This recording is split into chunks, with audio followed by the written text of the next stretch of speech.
Inilah headline news pukul 16 waktu Indonesia Barat bersama saya, Jose Nicole. Pemirsa, pada rapat paripurna DPR RI hari ini hanya 48 anggota Dewan yang hadir secara fisik di ruang rapat paripurna. Meski demikian, DPR telah mengetok palu 3 undang-undang yaitu UU tentang Kementerian Negara, UU Dewan Pertimbangan Presiden, dan Undang-Undang tentang Keimigrasian.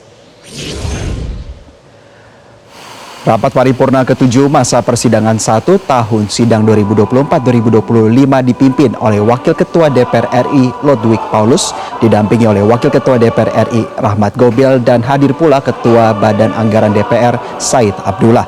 Rapat paripurna ini juga dihadiri oleh Menteri Keuangan Sri Mulyani beserta sejumlah pejabat Kementerian Keuangan, juga hadir Menkumham Supratman Andi Aktas sebagai wakil dari pemerintah. Sekretariat DPR RI menyatakan hanya ada 48 anggota DPR yang hadir secara fisik dalam rapat paripurna. Meski ada 260 orang izin tak hadir, namun rapat paripurna tetap dinyatakan quorum untuk pengambilan keputusan terkait Undang-Undang APBN tahun anggaran 2025. Juga pengambilan keputusan untuk Undang-Undang Dewan Pertimbangan Presiden atau Wantimpres, Kementerian Negara, dan Keimigrasian, serta penetapan mitra kerja Badan Gizi Nasional yang akan menangani program makan bergizi gratis di pemerintahan Prabowo Gibran.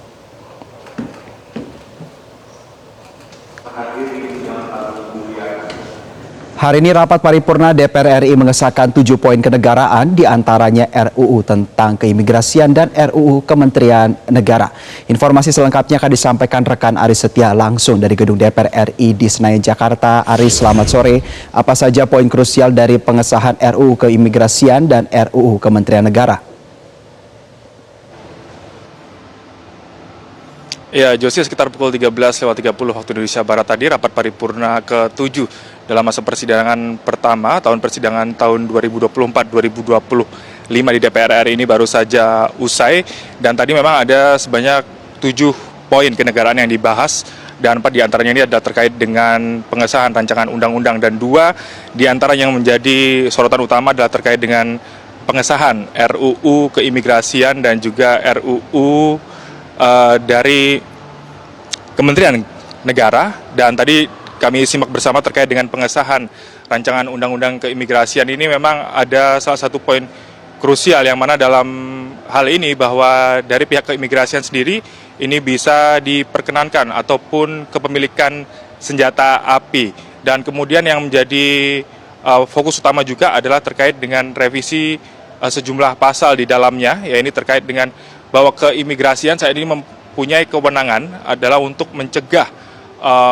pihak-pihak tertentu yang terlibat dengan perkara ataupun kasus ini untuk berpergian ke luar negeri. Seperti kita ketahui sebelumnya bahwa kewenangan untuk mencegah seseorang yang terlibat dalam perkara ataupun kasus ini hanya dimiliki oleh Kejaksaan Agung, namun pihak keimigrasian dalam disahkannya Undang-Undang Keimigrasian ini, maka saat ini mempunyai kewenangan lebih, yakni bisa mencegah orang-orang yang terlibat perkara ataupun kasus untuk berpergian ke luar negeri. Dan selain itu juga terkait dengan pengesahan rancangan Undang-Undang Kementerian Negara yang memang menjadi sorotan utama adalah memang terkait dengan jumlah kementerian yang seperti kita ketahui bersama bahwa saat ini berjumlah total 34 kementerian, dan dengan disahkannya Undang-Undang Kementerian Negara ini, maka nantinya Presiden selanjutnya ini akan memiliki kewenangan untuk menambah jumlah kementerian sesuai dengan kebutuhan ataupun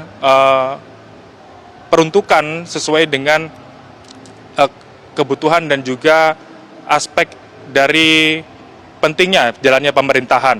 Dan memang terkait dengan Undang-Undang Kementerian Negara ini memang kita ketahui bersama saat ini menjadi sorotan bahwa Presiden terpilih mendatang ini Prabowo Subianto memang diisukan akan menambah sejumlah kabinet kerjanya. Namun sampai dengan saat ini kami pun masih menantikan bersama terkait dengan kasakusuk berapa jumlah kementerian negara yang nanti akan ditambah oleh pemerintahan Prabowo Gibran ini. Untuk sementara demikian, kembali ke Jose di studio. Baik, terima kasih rekan Aris Setia atas laporan Anda. Selamat kembali bertugas. Pemirsa, demikianlah headline news untuk saat ini. Jelajahi cara baru mendapatkan informasi. Download Metro TV Extend sekarang.